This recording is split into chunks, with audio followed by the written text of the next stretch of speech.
United States Army presents The Big Picture, an official report produced for the armed forces and the American people. Guest narrator for this issue, Mr. Henry Fonda.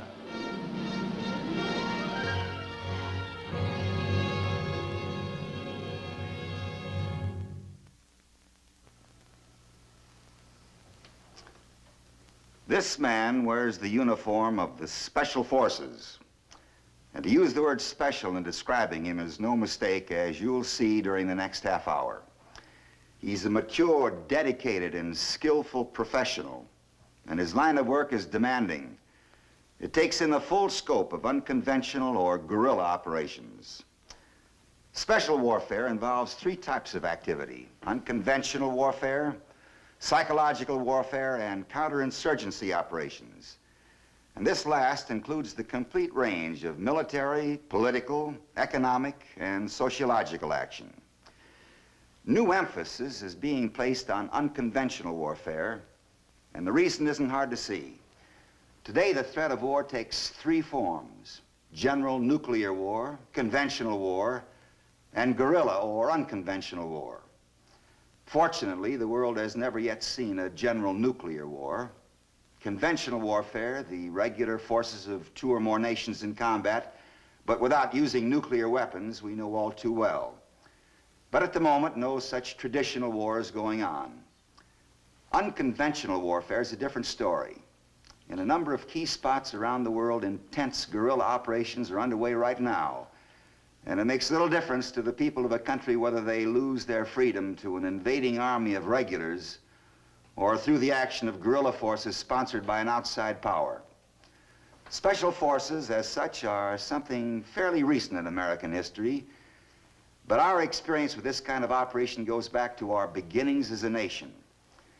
Matter of fact, if you've got a nickel that's old enough, you can take a close-up look at one of the greatest guerrilla fighters the world has ever known. The American Indian taught us some painful lessons in this department. Of necessity, we learned them well. To live and move where the going was wild, to move fast and undetected, to become a part of the terrain, strike with stealth and silence, and be gone before the enemy's conventional forces could react. In revolutionary times, Francis Marion's will-o'-the-wisp raiding earned him a title which has endured: the Swamp Fox. During the Civil War, General Morgan's Confederate guerrillas silently destroyed hundreds of miles of railway tracks, essential avenues of supply for Union forces, doing effective damage far beyond forces 10 times their number.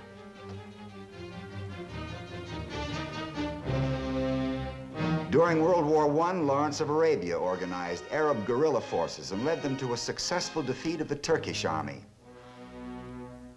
And throughout World War II, the Axis armies faced determined and effective opposition everywhere, as partisans in Russia, France, Greece, Yugoslavia, Italy, Poland, and elsewhere snarled communications, ambushed patrols, and cut supply lines. In France, the legendary Maquis was built up even while under the heel of occupation troops. And when the time came, its men were ready and organized for action. From D-Day on, these guerrilla forces were worth 15 divisions to the Allied effort, according to the Supreme Commander, General Dwight D. Eisenhower.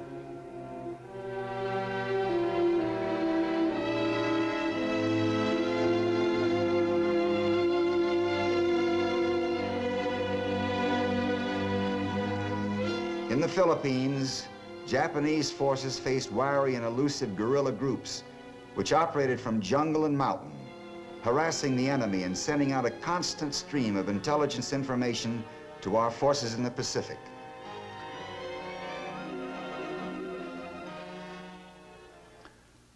Since World War II, guerrilla operations have flared up in dozens of places around the world. Recent headlines have spotlighted such areas as Laos, Vietnam, and of course, Cuba. We have to be able to meet this kind of threat and to help others to meet it, and we intend to. A prime answer is this man and many others like him, the men of the Special Forces, This is their story. If you come at it from the air, Fort Bragg, North Carolina looks much like any other Army reservation in the southeastern United States. A sprawl of buildings surrounded by thousands of acres of pine woods, hills, swamps, and streams. But Fort Bragg is different.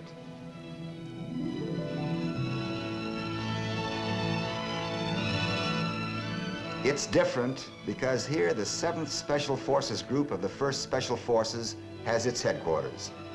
And here the most demanding military training establishment in the world operates, the U.S. Army's Special Warfare Center. These soldiers are different too.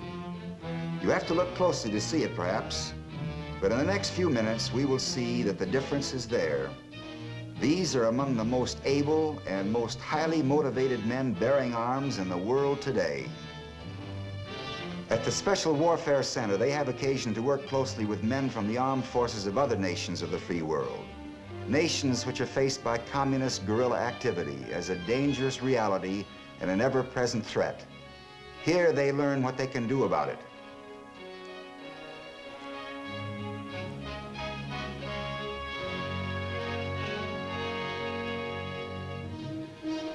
To begin with, every Special Forces soldier must be airborne qualified.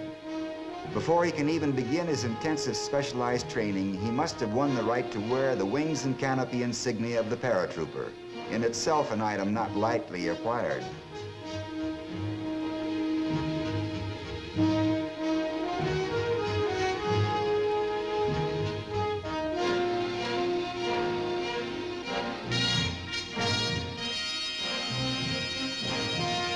There's no special age limit for men of the Special Forces, but clearly without perfect physical condition and deep reserves of endurance, no man can meet the demands this assignment will place upon him.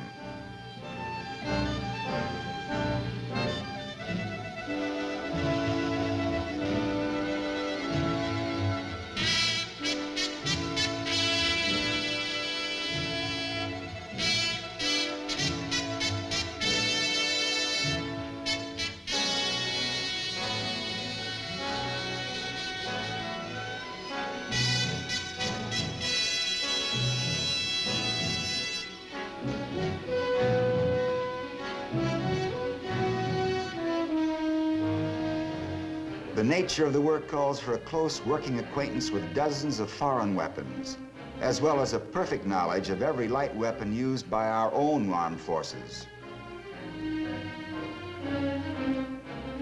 Every lesson must be learned well. Each man must know his specialty inside out, because when the time comes, he must himself function as a highly able teacher of everything he's been taught.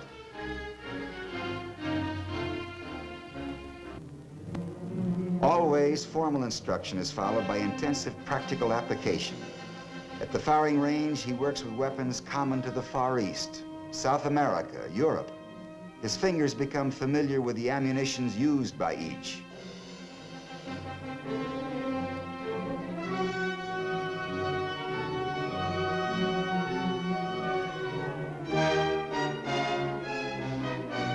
He gets the feel of the weapons in his hands, stamps their individual characteristics indelibly in his thinking.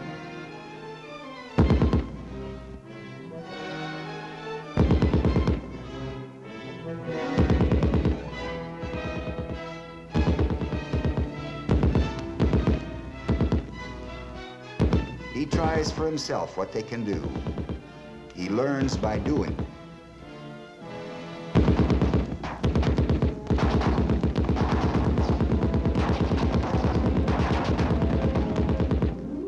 A second required skill is communications. Every man of a Special Forces team must be able to assemble and use the components of portable long-range transmitter receivers. And the communications specialist must be able to repair and maintain the equipment, even build a set from parts available. In all skills, the men are cross-trained. This means that a man must be expert in his particular specialty and competent to handle the job of others as well. So the communications specialist must be able to send and receive 18 words per minute in Morse code. but every man must be capable of at least 5 words per minute. Special Forces work is a risky business, and no one man can be indispensable. The guerrilla's life is limited to the isolation of wild terrain. He can't live and operate within walking distance of a supermarket, so he fends for himself, with traps like these providing rabbits, wild pig, and other small animals for food.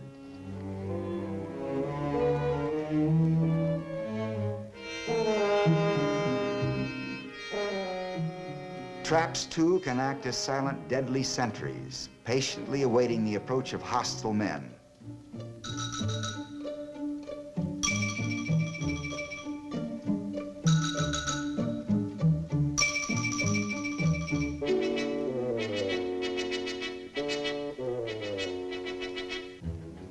First aid is another of the basic skills which Special Forces carries far beyond its ordinary meaning. The Special Forces medic carries a kit which provides surgical tools and even a basic set of dental instruments. Through weeks of work with Army doctors, the Special Forces medic acquires almost as much practical knowledge as did the country doctor of 25 years ago.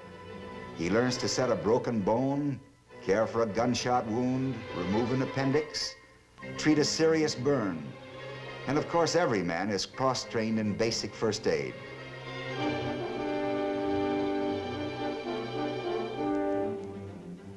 At Fort Bragg, the potential Special Forces soldier learns to blow up just about anything, with just about anything. A prime function of unconventional forces is to disrupt lines of communication and supply. Here the student learns just how much of which kind of explosive placed exactly where will do the job.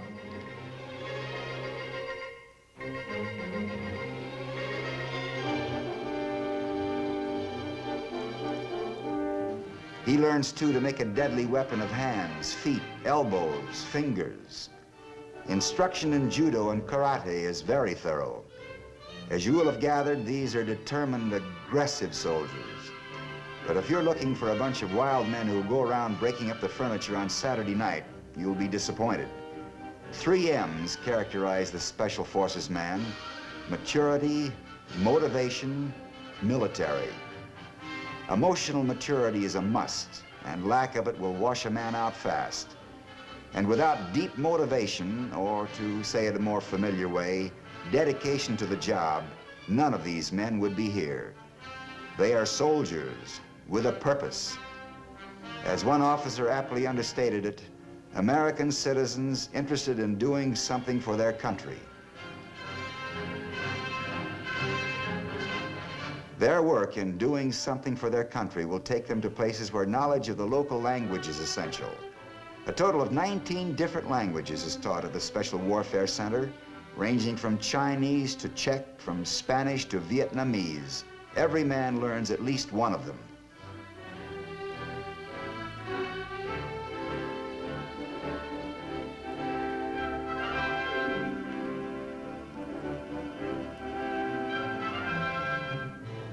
All the training, all the work is directed toward this moment. This is where an actual assignment begins for a Special Forces team, the isolation area, where they will be briefed in detail about their mission. They will leave behind them in the isolation area all personal items, anything which might serve to identify them. Security precautions are a familiar and accepted part of their work.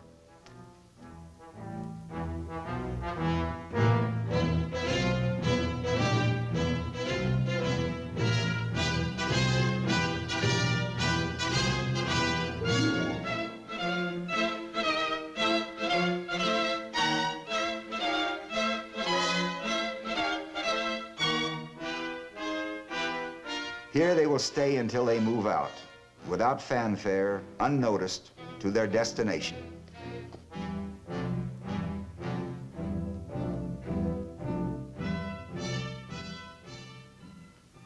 Security is an important word in the vocabulary of the Special Forces man. He understands the necessities involved and accepts them without losing his sense of humor.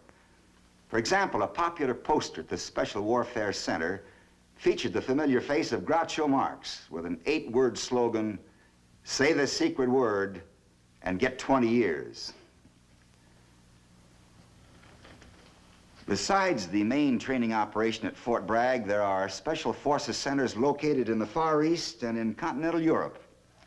From these 3 areas, men can be sent to wherever their skill and dedication are needed. In the meantime, that skill is kept sharp by the constant pressure of realistic and detailed training missions. You're going to get a look at one of these now. The Alps.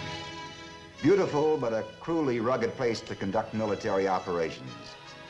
In other words, perfect training country. In a small valley near the Swiss border lies the German town of Bad Tolz. And here is the United States Army's Flint Kaserne, headquarters of the 10th Special Forces Group in Europe. Training missions are frequent, rugged, and realistic, and each of them begins, as would an actual operation, with a highly precise and detailed briefing. Here, the leader of a Special Forces team outlines the job ahead. Airdrop into a remote valley, ski cross-country to rendezvous at an isolated partisan headquarters, and help partisan forces in the demolition of an important railway bridge deep in the mountains. Other United States soldiers will act as partisans and as aggressor forces.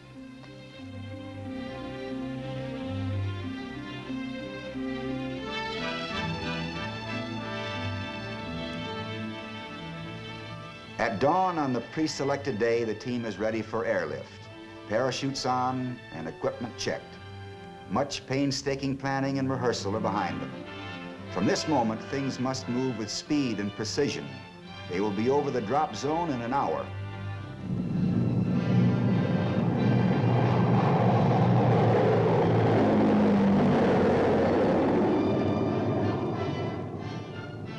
At the drop zone, a reception committee of friendly partisans awaits the drop.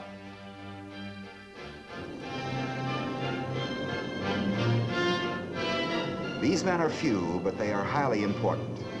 Consider this bit of arithmetic. Skillfully directed guerrillas can tie down conventional troops 10 times their number. And a single Special Forces team can organize, train, and direct a force of 1,500 guerrillas. It is possible for the men leaving this aircraft to be the means of immobilizing 15,000 trained enemy troops. The reception committee works swiftly for their assembly. There's only slight danger of hostile observation in this high mountain-locked valley, but every moment of time between now and the demolition of the objective is spoken for.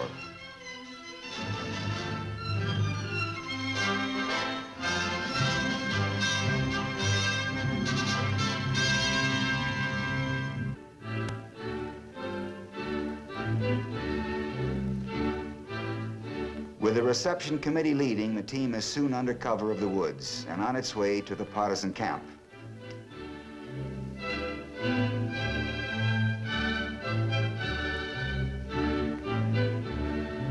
Partisan headquarters at the moment is an abandoned woodcutter's hut several miles from the valley and still higher in the mountains.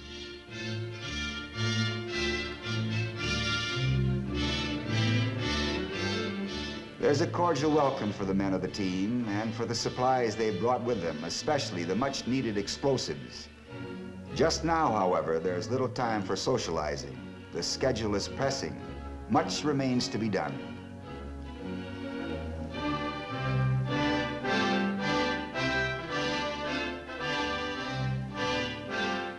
According to plan, members of the Special Forces team go along with the raiding party to advise and aid the partisan leader and his men in the demolition of the bridge.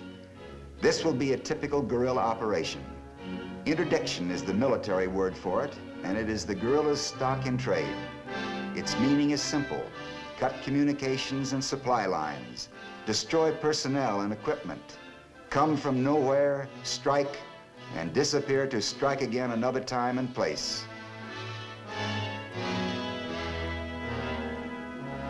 This is high country, beautiful country.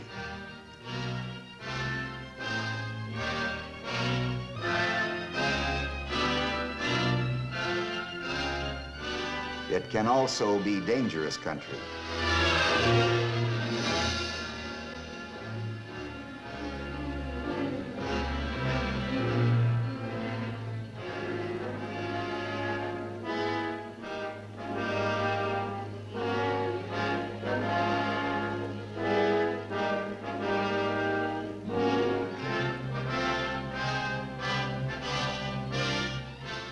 At a point within a few hundred meters of the bridge, the men remove their skis and place them so they face back along the escape route.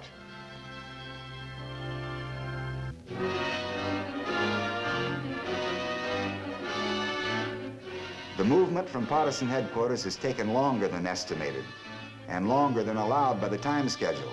Only 15 minutes remain to line up the operation, strike, and get out. The bridge is there as described. The sentries patrolling it are from a command post just up the hill beyond the bridge. From this moment, the entire operation will have to be virtually soundless.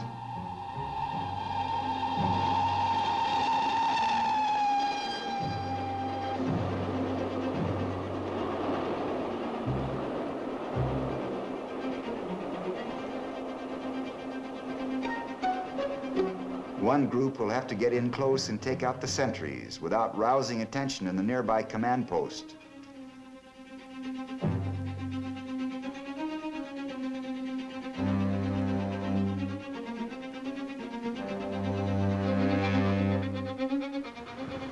A second group will work into positions near the bridge from which they can move quickly to set their demolitions charges as soon as the sentries have been silenced.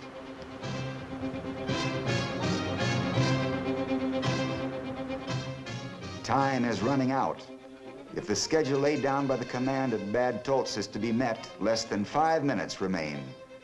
Following military procedure, the Special Forces men act as advisors and observers, but will take no part in the action itself, except in extreme emergency.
The explosion alerts the security troops at the enemy command post.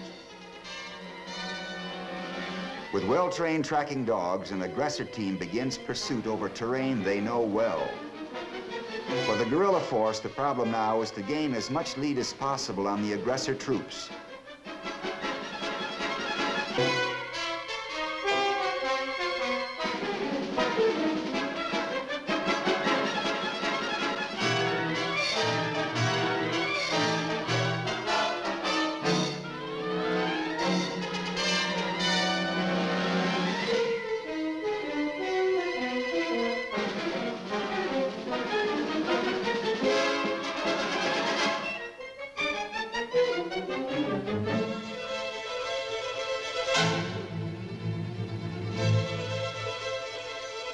guerrilla party makes good time, widening its lead as each mile draws the men trailing them deeper into unfamiliar territory.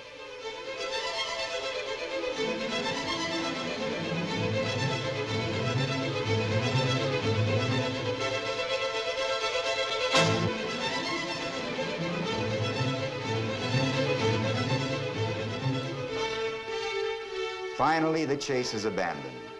Even the most determined hunter may hesitate to follow a mountain cat into its home thicket. The mission is over, all objectives accomplished. Who are these men? They're soldiers who know that the only guarantee of freedom today, or at any time, is in the willingness and ability of individual men to do whatever must be done, wherever it must be done, to preserve that freedom. This willingness and this ability is what makes of these men the Special Forces.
Forces of two or more nations in combat, but without using nuclear weapons, we know all too well.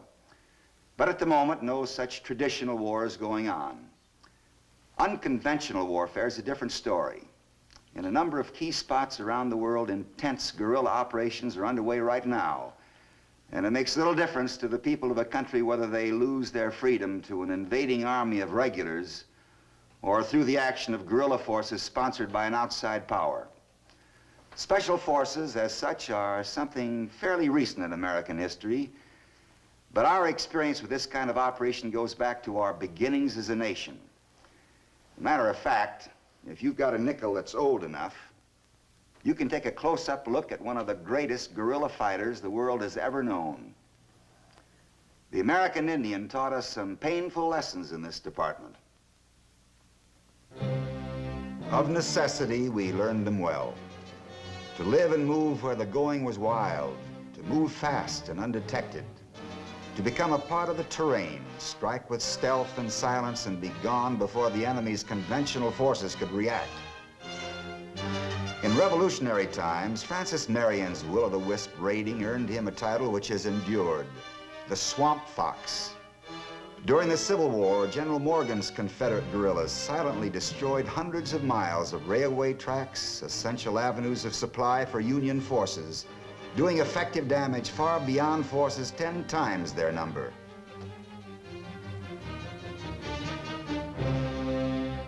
During World War I, Lawrence of Arabia organized Arab guerrilla forces and led them to a successful defeat of the Turkish army.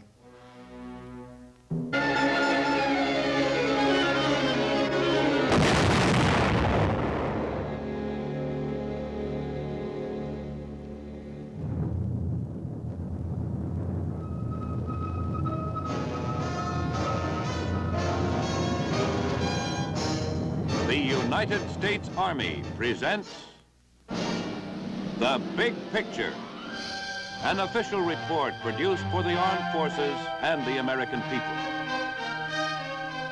Guest narrator for this issue, Mr. Henry Fonda.